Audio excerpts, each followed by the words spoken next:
بیان فرمایا۔ امام ذہبی نے سیر اعلام النبلاء کی جلد 11 کہ صفحہ نمبر 44 پہ سید الطائفہ سیدنا جنید بغدادی رحمۃ اللہ تعالی علیہ مشہور صوفی بزرگ، ان کا قول ذکر کیا ہے۔ سیدنا جنید بغدادی رحمۃ اللہ تعالی علیہ بیان فرماتے ہیں علمنا مضبوط بالکتاب والسنہ، ہمارا علم وہ کتاب و سنت قرآن و حدیث کے ساتھ جڑا ہوا ہے، مضبوط ہے، مربوط ہے۔ من لم یحفظ الکتاب ویکتب الحدیث، فرماتے ہیں جس نے کتاب کو یاد نہیں کیا، قرآن کو نہیں پڑھا، قرآن کو یاد نہیں کیا، اور اس نے حدیث کو نہیں لکھا، مراد سے حدیث کا علم نہیں پڑھا، قرآن و سنت کے علم سے وہ ناآشنا ہے، جاہل ہے۔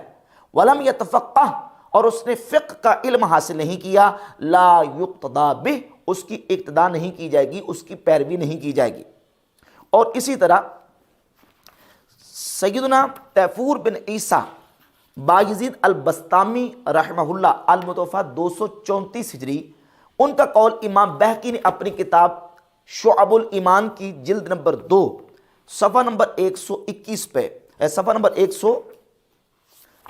301 پہ ذکر فرمایا، اور یہی قول سیدنا تیفور بن عیسیٰ بایزید البسطامی رحمۃ اللہ کا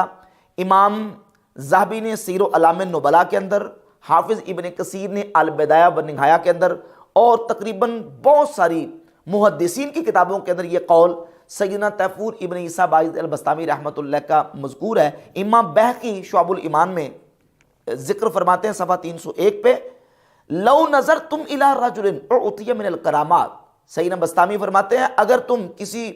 شخص کو دیکھو کہ اس کو کرامات دی گئی، حتی یرفع فی الہوا، حتیٰ کہ وہ ہوا میں بلند ہوتا ہے، ہوا میں اڑتا ہے، فلا تغتروا بہ، فرماتے ہیں دھوکے میں مت آ جانا، حتی تنظروا کیف تجدونہ عند الامر والنہی وحفظ الحدود واداء الشریعہ، جب تک کہ تم یہ نہ دیکھ لو کہ وہ شخص اللہ رب العزت کے احکامات کی پیروی کتنی کرتا ہے،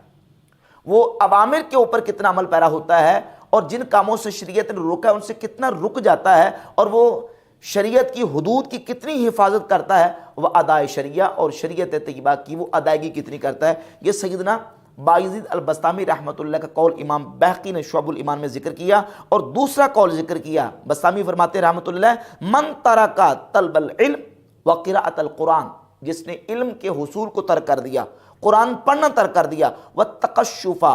اور اس نے جو ہے وہ تقشف کو، اس سے مراد یہ ہے کہ جو شریعت پر عمل کرنے اور دین پر عمل کرنے میں جو تنگیاں اور تکالیف اور مصیبتیں آتی ہیں ان کو اس نے ترک کر دیا، ولزوم طاعات، اور اس نے طاعات